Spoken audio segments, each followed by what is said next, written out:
Hi, I'm Mary. I'm the manager at the Claremont Branch Library, and we are reading through The Wizard of Oz by L. Frank Baum. This is our fourth day, and today we'll be reading chapters 7 through 8. We left off yesterday. Dorothy had met her three friends now. She's met the Scarecrow, the Tin Woodman, and the Cowardly Lion. And they are all on their way on a journey to the Emerald City to meet the Wizard of Oz to ask for what they most desire. Dorothy is asking the wizard to send her home to Kansas. The Scarecrow would like the wizard to give him brains. The Tin Woodman is going to ask for a heart, and the Cowardly Lion would like courage. So they are on their journey. These next two chapters are filled with excitement and some dangers as they are going on their journey. And if you're familiar with the movie, this is where you're going to start really seeing things that are not in the movie but are in the book. So let's get started with chapter 7. They were obliged to camp out that night under a large tree in the forest, for there were no houses near. The tree made a good thick covering to protect them from the dew, and the Tin Woodman chopped a great pile of wood with his axe, and Dorothy built a splendid fire that warmed her and made her feel less lonely. She and Toto ate the last of their bread, and now she did not know what she would eat for breakfast. "If you wish," said the lion, "I will go into the forest and kill a deer for you. You can roast it by the fire, since your tastes are so peculiar that you prefer cooked food, and then you will have a very good breakfast." "Don't, please don't," begged the Tin Woodman. "I should certainly weep if you killed a poor deer, and then my jaws would rust again." But the lion went away into the forest and found his own supper, and no one ever knew what it was, for he didn't mention it. And the Scarecrow found a tree full of nuts and filled Dorothy's basket with them, so that she would not be hungry for long. She thought this was very kind and thoughtful of the Scarecrow, but she laughed heartily at the awkward way in which the poor creature picked up the nuts. His padded hands were so clumsy, and the nuts were so small, that he dropped almost as many as he put into the basket. But the Scarecrow did not mind how long it took him to fill the basket, for it enabled him to keep away from the fire, as he feared a spark might get in his straw and burn him up. So he kept a good distance away from the flames, and only came near to cover Dorothy with dry leaves when she lay down to sleep. These kept her very snug and warm, and she slept soundly until morning. When it was daylight, the girl bathed her face in a little rippling brook, and soon after they all started toward the Emerald City. This was to be an eventful day for the travelers. They had hardly been walking an hour when they saw before them a great ditch that caused the road to divide, which crossed the road and divided the forest as far as they could see on either side. It was a very wide ditch, and when they crept up to the edge and looked into it, they could see it was also very deep. There were many big, jagged rocks at the bottom. The sides were so steep that none of them could climb down, and for a moment it seemed that their journey must end. "What shall we do?" asked Dorothy despairingly. "I haven't the faintest idea," said the Tin Woodman, and the lion shook his shaggy mane and looked thoughtful. But the Scarecrow said, "We cannot fly, that is certain, neither can we climb down into this great ditch. Therefore, if we cannot jump over it, we must stop where we are." "I think I could jump over it," said the Cowardly Lion, after measuring the distance carefully in his mind. "Then we are all right," answered the Scarecrow, "for you can carry us all over on your back, one at a time." "Well, I'll try it," said the lion. "Who will go first?" "I will," declared the Scarecrow, "for if you found that you could not jump over the gulf, Dorothy would be killed, or the Tin Woodman badly dented on the rocks below. But if I am on your back, it will not matter so much, for the fall would not hurt me at all." "I am terribly afraid of falling myself," said the Cowardly Lion, "but I suppose there is nothing to do but try it. So get on my back, and we will make the attempt." The Scarecrow sat upon the lion's back, and the big beast walked to the edge of the gulf and crouched down. "Why don't you run and jump?" asked the Scarecrow. "Because that isn't the way we lions do things," he replied. Then, giving a great spring, he shot through the air and landed safely on the other side. They were all greatly pleased to see how easily he did it, and after the Scarecrow had got down from his back, the lion sprang across the ditch again. Dorothy thought she would go next, so she took Toto in her arms and climbed on the lion's back, holding tightly to his mane with one hand. The next moment it seemed as if she were flying through the air, and then, before she had time to think about it, she was safely on the other side. The lion went back a third time and got the Tin Woodman, and then all sat down for a few moments to give the beast a chance to rest, for his great leaps had made his breath short, and he panted like a big dog that had been running too long. They found the forest very thick on this side, and it looked dark and gloomy. After the lion had rested, they started along the road of yellow brick, silently wondering, each in his own mind, if ever they would come to the end of the woods and reach the bright sunshine again. To add to their discomfort, they soon heard strange noises in the depths of the forest, and the lion whispered to them that it was in this part of the country that the Kallidas lived. "What are the Kallidas?" asked the girl. "They are monstrous beasts with bodies like bears and heads like tigers," replied the lion, with claws so long and sharp that they could tear me in two as easily as I could kill Toto. I am terribly afraid of the Kallidas." "I'm not surprised that you are," returned Dorothy. "They must be dreadful beasts." The lion was about to reply, when suddenly they came to another gulf across the road. But this one was so broad and deep that the lion knew at once that he could not leap across it. So they sat down to consider what they should do, and after serious thought the Scarecrow said, "Here is a great tree, standing close to the ditch. If the Tin Woodman can chop it down, so that it would fall to the other side, we can walk across it easily." "That is a first-rate idea," said the lion. "One would almost suspect you had brains in your head instead of straw." The woodman set to work at once, and so sharp was his axe that the tree was soon chopped nearly through. Then the lion put his strong front legs against the tree and pushed with all his might, and slowly the big tree tipped and fell with a crash across the ditch, with its top branches on the other side. They had just started to cross this queer bridge when a sharp growl made them all look up, and to their horror they saw running toward them two great beasts with bodies like bears and heads like tigers. "They are the Kallidas," said the Cowardly Lion, beginning to tremble. "Quick!" cried the Scarecrow. "Let us cross over." So Dorothy went first, holding on to Toto in her arms. The Tin Woodman followed, and the Scarecrow came next. The lion, although he was certainly afraid, turned to face the Kallidas, and then he gave so loud and terrible a roar that Dorothy screamed, and the Scarecrow fell over backwards, while even the fierce beasts stopped short and looked at him in surprise.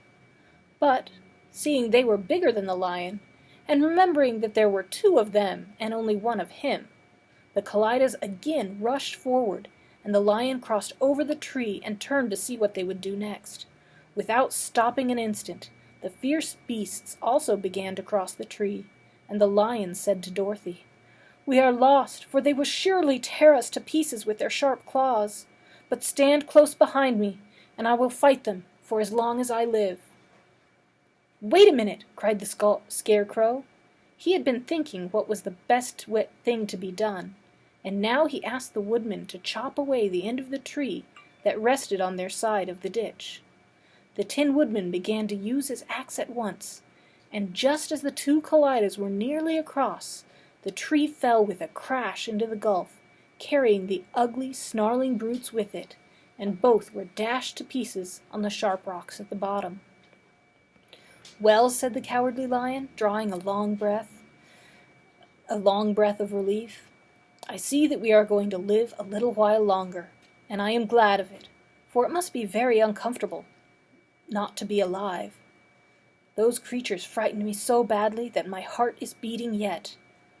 "Ah," said the Tin Woodman sadly, "I wish I had a heart to beat." This adventure made the travelers more anxious than ever to get out of the forest, and they walked so fast that Dorothy became tired and had to ride on the lion's back.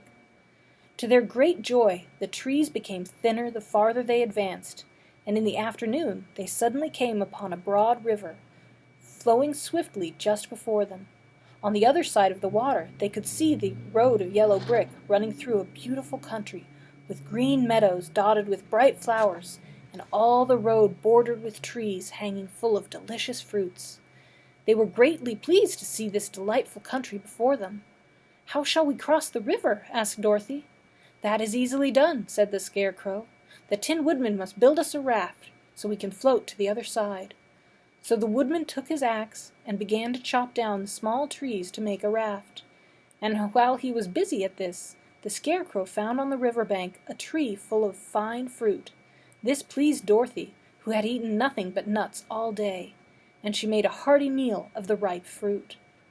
But it takes time to make a raft, even when one is as industrious as the untiring Tin Woodman, and when night came the work was not done. So they found a cozy place under the trees where they slept well until the morning, and Dorothy dreamed of the Emerald City and of the good Wizard of Oz, who would soon send her back to her own home again. Chapter 8. Our little party of travelers awakened next morning refreshed and full of hope, and Dorothy breakfasted like a princess off peaches and plums from the trees beside the river. Behind them was the dark forest they had passed safely through, although they had suffered many discouragements. But before them was a lovely, sunny country that seemed to beckon them on to the Emerald City. To be sure, the broad river now cut them off from this beautiful land, but the raft was nearly done, and after the Tin Woodman had cut a few more logs and fastened them together with wooden pins, they were ready to start. Dorothy sat down in the middle of the raft and held Toto in her arms. When the Cowardly Lion stepped upon the raft, it tipped badly, for he was big and heavy, but the Scarecrow and the Tin Woodman stood on either end to steady it, and they had long poles in their hands to push the raft through the water. They got along quite well at first, but when they reached the middle of the river, the swift current swept the raft downstream, farther and farther away from the road of yellow brick, and the water grew so deep that the long poles would not touch the bottom. "This is bad," said the Tin Woodman, "for if we cannot get to the land, we shall be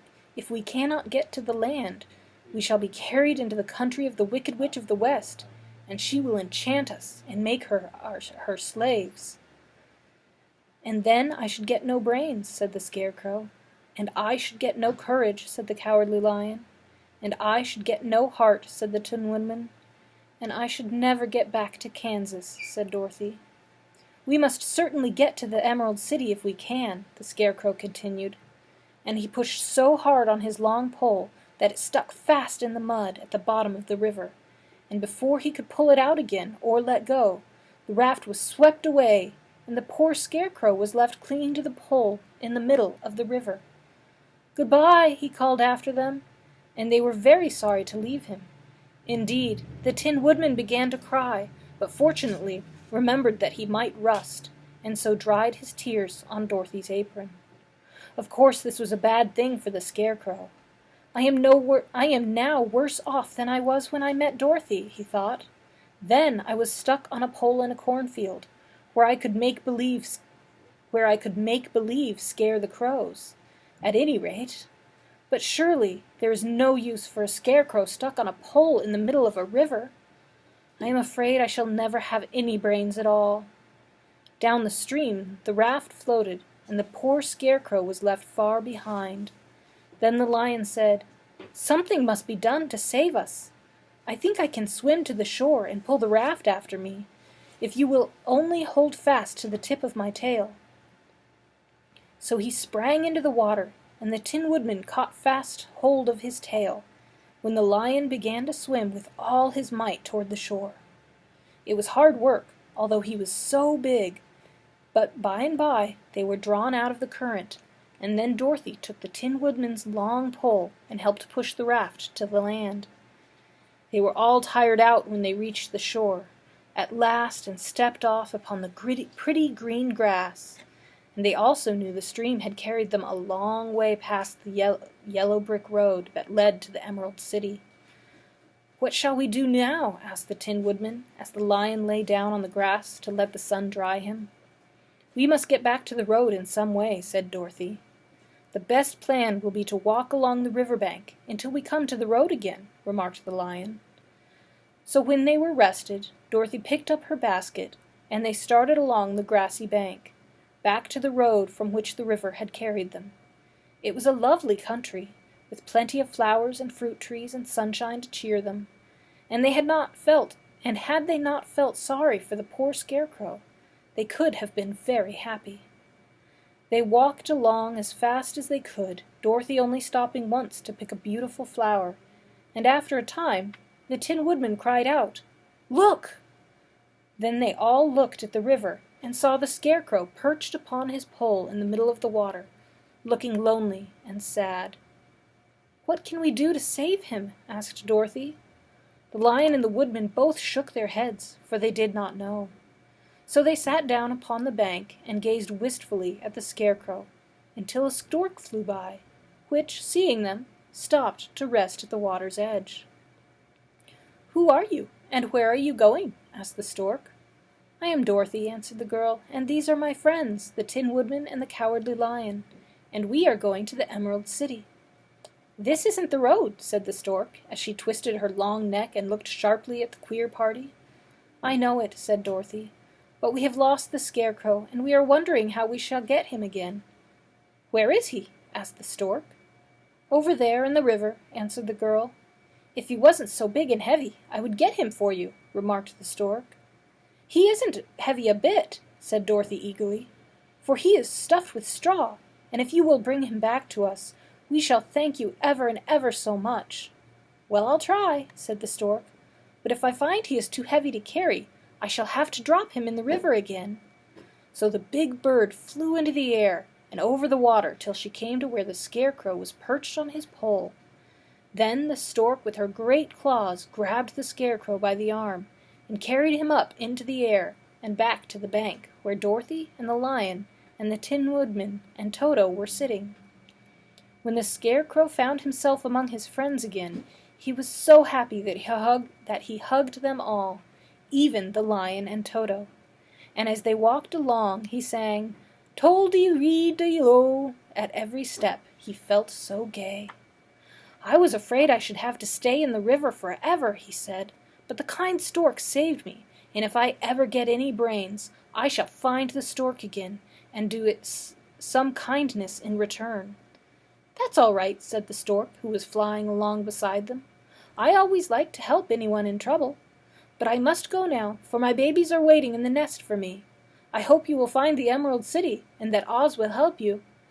"Thank you," replied Dorothy, and then the kind stork flew into the air and was soon out of sight. They walked along, listening to the singing of the bright-colored birds, and looking at the lovely flowers, which now became so thick that the ground was carpeted with them. They were big yellow and white, and blue and purple blossoms, besides great clusters of scarlet poppies, which were so brilliant in color they almost dazzled Dorothy's eyes.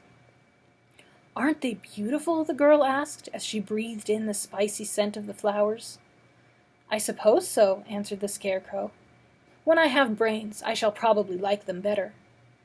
"If I only had a heart, I should love them," added the Tin Woodman. "I always did like flowers," said the Lion. "They seem so helpless and frail, but there are none in the forest so bright as these." They now came upon more and more of the big scarlet poppies, and fewer of the other flowers, and soon they found themselves in the midst of a great meadow of poppies. Now it is well known that when there are many of these flowers together, their odor is so powerful that anyone who breathes it falls asleep, and if the sleeper is not carried away from the scent of the flowers, he sleeps on and on forever. But Dorothy did not know this, nor could she get away from the bright red flowers that were everywhere about. So presently her eyes grew heavy, and she felt she must sit down to rest and sleep. But the Tin Woodman would not let her do this. "We must hurry and get back to the road of yellow brick before dark," he said, and the Scarecrow agreed with him. So they kept walking until Dorothy could stand no longer. Her lips closed in spite of herself, and she forgot where she was, and fell among the poppies, fast asleep. "What shall we do?" asked the Tin Woodman. "If we leave her here, she will die," said the Lion. "The smell of the flowers is killing us all. I myself can scarcely keep my eyes open, and the dog is asleep already." It was true. Toto had fallen down beside his little mistress. But the Scarecrow and the Tin Woodman, not being made of flesh, were not troubled by the scent of the flowers. "Run fast," said the Scarecrow to the Lion, "and get out of this deadly flower bed as soon as you can. We will bring the little girl with us, but if you should fall asleep, you are too big to be carried." So the Lion aroused himself and bounded forward as fast as he could go. In a moment he was out of sight. "Let us make a chair with our hands and carry her," said the Scarecrow. So they picked up Toto and put the dog in Dorothy's lap, and then they made a chair with their hands for the seat and their arms for the arms, and carried the sleeping girl between them through the flowers. On and on they walked, and it seemed that the great carpet of deadly flowers that surrounded them would never end. They followed the bend of the river, and at last came upon their friend the Lion, lying fast asleep among the poppies. The flowers had been too strong for the huge beast, and he had given up at last, and fallen only a short distance from the end of the poppy bed, where the sweet grass spread in beautiful green fields before them. "We can do nothing for him," said the Tin Woodman sadly, "for he is much too heavy to lift. We must leave him there to sleep on forever, and perhaps he will dream that he has found courage at last." "I'm sorry," said the Scarecrow. "The Lion was a very good comrade for one so cowardly. But let us go on." They carried the sleeping girl to a pretty spot beside the river, far enough from the poppy field to prevent her from breathing any more of the poison of the flowers, and here they laid her gently on the soft grass and waited for the fresh breeze to waken her. And that is the end of Chapter 8. So join us tomorrow for Chapter 9 and 10. Find out how and if we get the Cowardly Lion out of the poppies and see our friends continue on their journey. Until then, please comment if you have questions or anything. I enjoy reading comments, so have a good rest of your day, and I will see you here again tomorrow, Friday, at 2 o'clock for the next 2 chapters. Bye!